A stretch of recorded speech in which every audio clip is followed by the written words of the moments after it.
There was a time when entire communities functioned without the safety net of grocery stores, supply chains, or constant access to fresh goods. During World War II, rationing was tight, imports were unreliable, and shelves, when they existed, were often empty.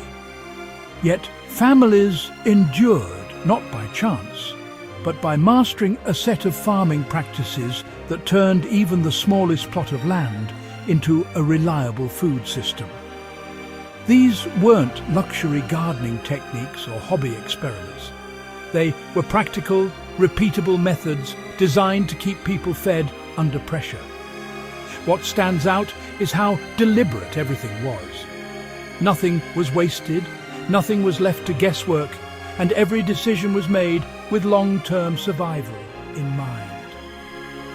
These are the kinds of methods that built real independence, and honestly, they still hold value today. They turned every available space into productive farmland. World War II families didn't separate living space from growing space. Yards, pathways, and even small corners were used to grow food. The idea was simple. If sunlight touched it, it could produce something. This approach dramatically increased output without requiring large acreage. A narrow strip along a fence could support climbing beans. Small beds near the house were used for herbs and quick-growing greens. The lesson here is straightforward. Productivity comes from usage, not size. You can start by identifying overlooked spaces around your home and assigning them a purpose. They planted a mix of crops to avoid total failure. Relying on a single crop was just too risky. Weather shifts, pests, or disease could wipe out an entire harvest. To counter this, families planted a wide range of crops that matured at different times and served different purposes. Root vegetables, leafy greens and legumes were often grown side by side. If one failed, others would still produce. This created a steady, reliable food supply instead of a single high-risk harvest. Applying this today means diversifying your garden instead of focusing on one or two crops. They prioritized crops that could last through winter. Fresh food was important, but long-term storage was critical. Crops like potatoes, carrots, turnips and cabbage formed the backbone of survival because they could be stored for months without refrigeration.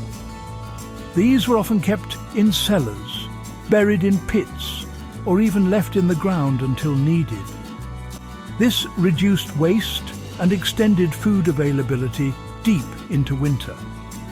You can adopt this method by focusing on storage crops and learning basic preservation techniques. They reused everything to maintain soil fertility. With limited access to fertilizers, families relied heavily on composting. Kitchen scraps, plant waste, and animal manure were returned to the soil. This created a continuous cycle of nutrients, improving soil quality over time. It also reduced dependency on external inputs. Starting a compost system today is one of the simplest ways to improve your garden's productivity while reducing waste. They planted crops together to maximize space and efficiency. Intercropping was widely used to make the most of limited space. Fast-growing crops were planted alongside slower ones, ensuring that no part of the soil sat unused.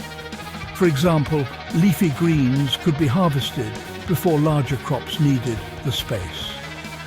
This method increased yield without expanding the garden. You can apply this by pairing crops with different growth rates and root depths. They conserved water using simple but effective methods. Water wasn't always readily available, so conservation was essential. Mulching with straw, leaves or other organic material helped retain moisture in the soil. This reduced the need for frequent watering and protected plants from temperature extremes. Adding a layer of mulch to your garden is an easy step that can significantly improve water efficiency. They preserved food using traditional techniques that required no electricity. Preservation methods like drying, fermenting and canning were part of daily life. Cabbage became sauerkraut, fruits were dried and beans were stored for long-term use. These methods ensured that food remained available even when fresh supplies ran out. You can start small by learning basic fermentation or drying techniques and, gradually expanding your skills. They integrated animals into the farming system. Livestock played a key role in maintaining a balanced system. Chickens provided eggs and helped control pests, while their waste contributed to soil fertility. This integration reduced reliance on external resources and honestly created a more sustainable system. Even small-scale integration, like keeping a few chickens, can have a noticeable impact. They planned planting schedules to ensure continuous harvests. Timing was, absolutely critical. Crops were planted in succession so that something was always ready to harvest. As one crop was removed, another took its place. This prevented gaps in food supply and kept the system productive year-round. Planning your planting schedule with overlapping harvest times can help maintain a steady flow of food. They adapted quickly to changing conditions instead of relying on fixed methods. Perhaps the most important of all these tricks was adaptability. Preuss families didn't rely on rigid systems. They observed their environment and adjusted their methods based on what worked. Weather changes, soil conditions, and available resources all influenced their decisions. This flexibility allowed them to maintain productivity even under difficult circumstances. Today, this means paying attention to your garden and, being willing to adjust your approach as needed.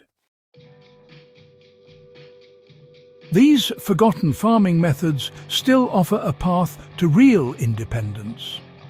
What allowed WWII families to survive without grocery stores wasn't a single technique. It was a combination of practical methods and a mindset focused on resilience and efficiency. They didn't depend on convenience, they built systems that worked under pressure. These methods are just as relevant today as they were then.